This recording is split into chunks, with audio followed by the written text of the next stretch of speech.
And hey, I am here with Jeremy Casdagli of Casdagli Cigars. He's going to be giving us some information about the brand new Cypher 3311 coming out from Casdagli. Jeremy, welcome. Thank you so much for making the time to give everybody some information about your new line coming out. My pleasure, and good morning to everybody as well out there, unless you're watching it in the afternoon. So yes, Cypher 3311 just released and being actually launched at the PCA this year. And you know, when you release a new line of cigars, it's always had a good story to it, right?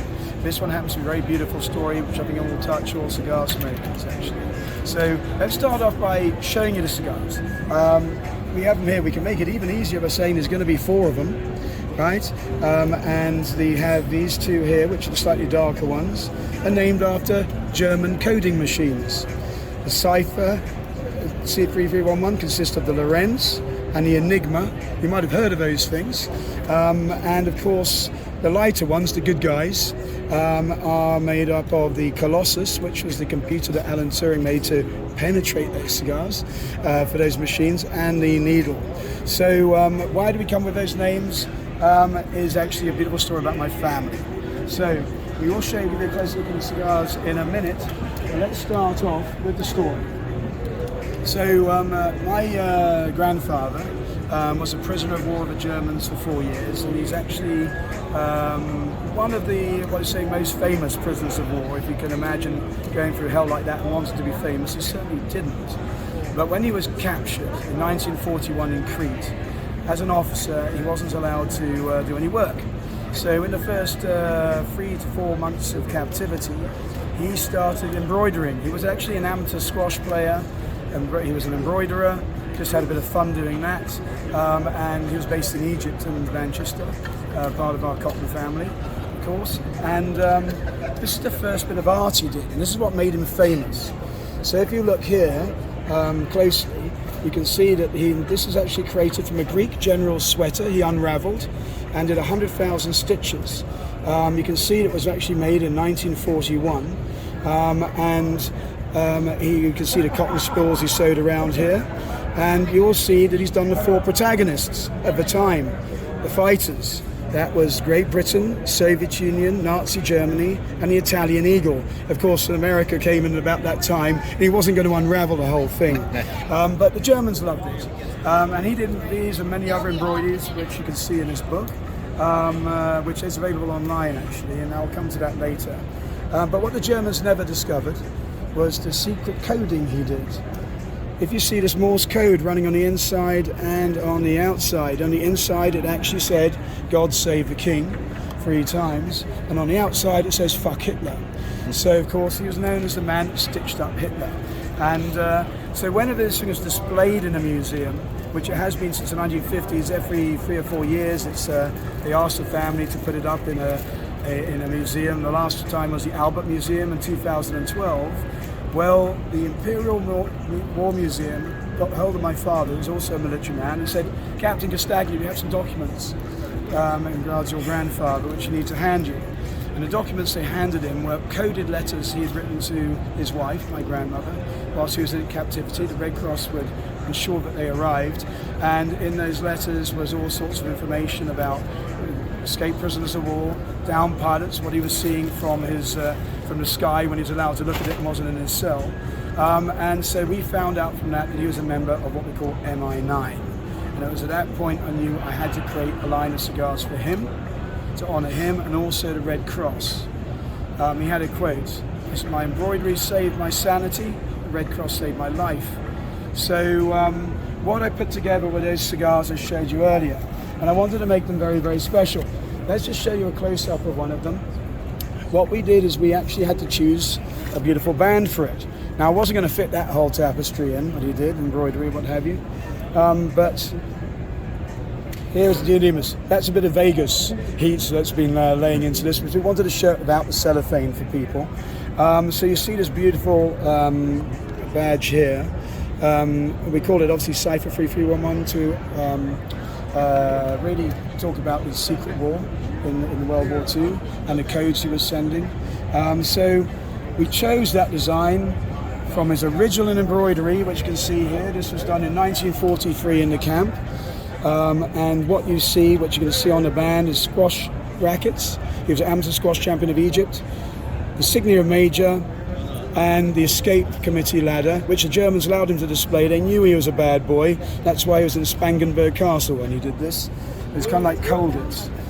And then the ship de Pasteur, which was actually where German prisoners of war were abused by South African guards.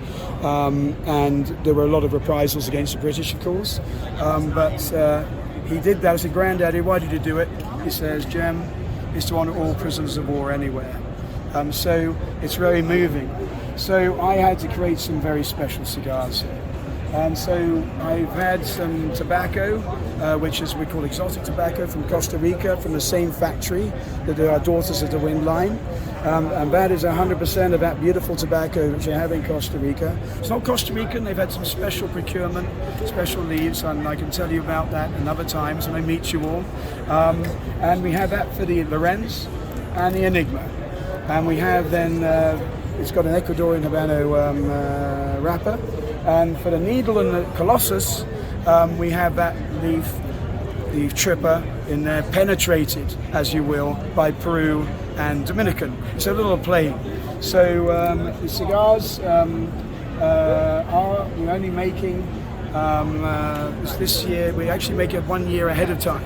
So you'll notice on the badge in 2021. So that last year's production, we age it for a year and then we release it this following year. And we'll probably be doing it each year at PCA. We're seeing these things. So you'll obviously see next year, 2022. So it's very restricted production. We made last year just 2,000 of each type, 8,000 cigars total. Half of it comes to America and half which actually goes to Europe and the rest of the world. We hope to double it for next year. Let's see what we do. Now, do all the cigars come in the coffin? Yes, they all come in the coffin box. Okay. And we'll show you how it looks because we needed to make it special. And I'm going to tell you why in a minute. So, obviously one of them's done a runner, that's down there, but you'd have your 8 coffins displayed like this. And you have a beautiful insert. And this tells you the other big part of the story. As you say, I gave that quote about the Red Cross. Well, I approached the Red Cross last year and said I want to donate to the Red Cross for each cigar sold.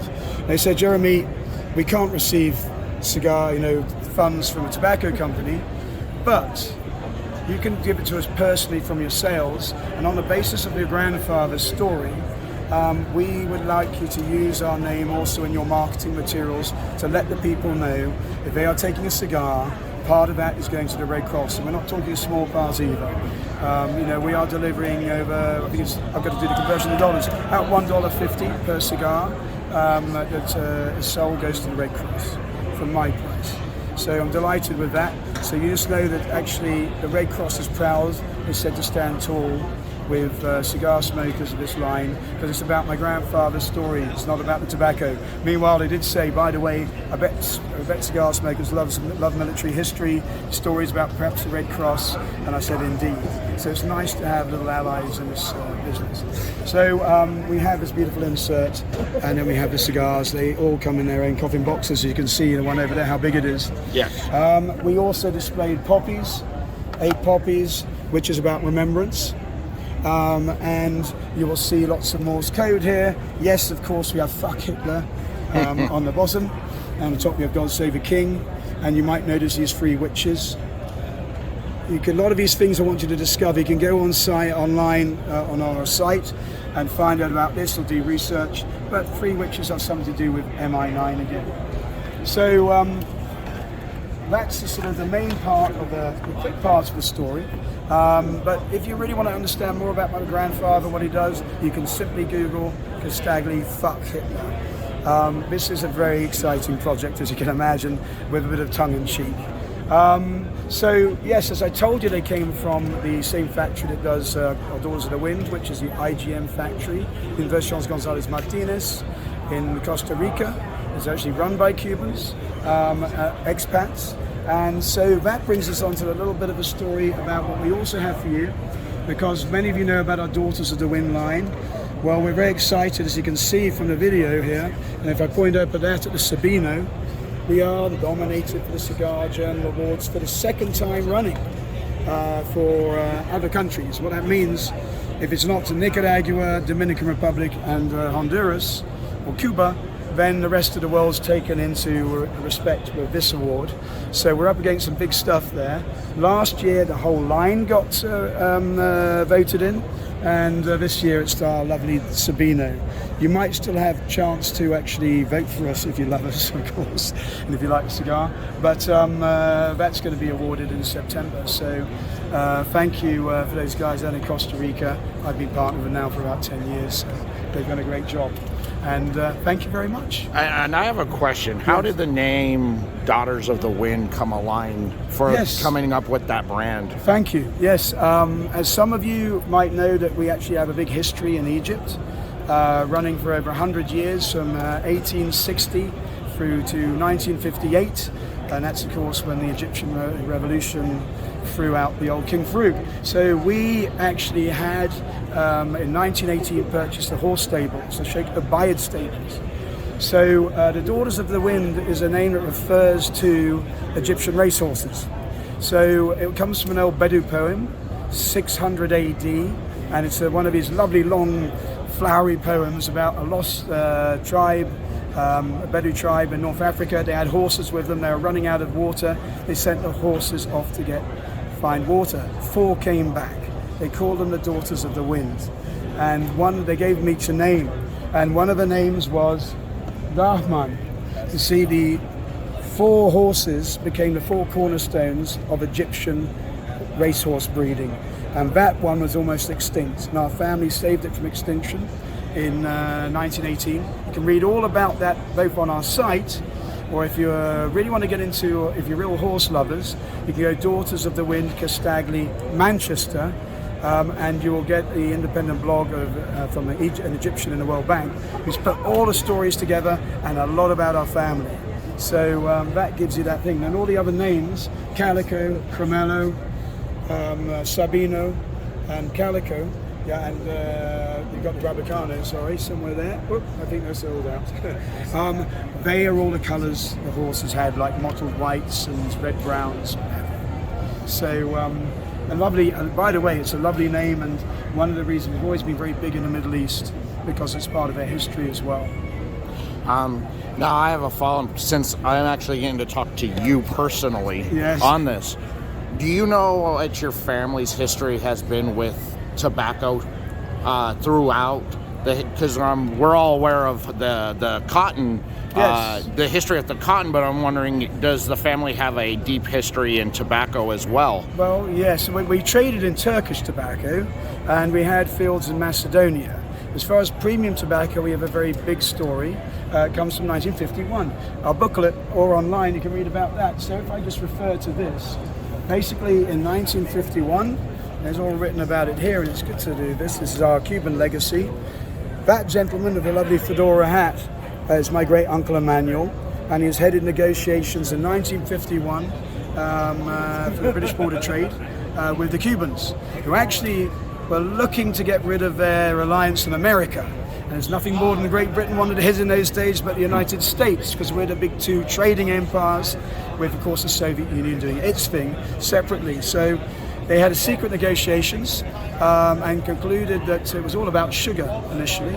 And then the Cubans brought up premium tobacco. You see, we'd embargoed that from 1941, because we were kind of losing a war before we had your help, and the Soviet Union as well, of course. So it was all our premium tobacco was in Jamaica.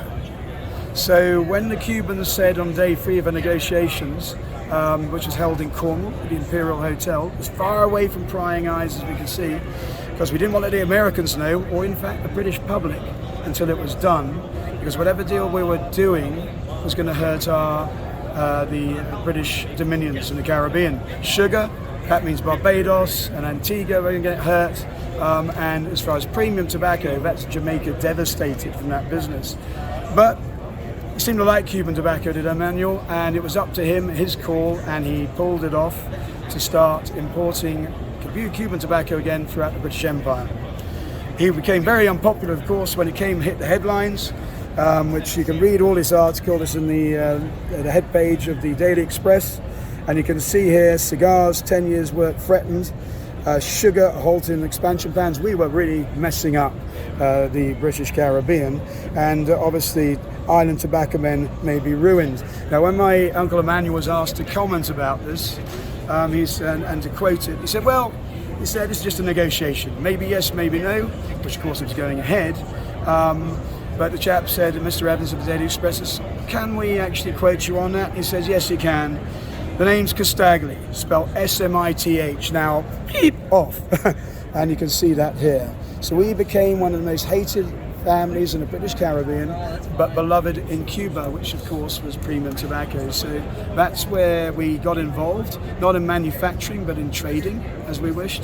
And the rest is history for my career. Excellent. I could sit here and talk with Jeremy Casdagli all day long and talk history and family, but he is a busy man, and I appreciate your time. And we don't want to send you all asleep, do we? No, man, this is fascinating. You're getting a part history, just not Middle Eastern, European, Caribbean history. His family has been involved in it all for hundreds and hundreds. 1780s. Yeah, you know, 400 years they've been involved basically and have had a part in everything trade throughout the entire world.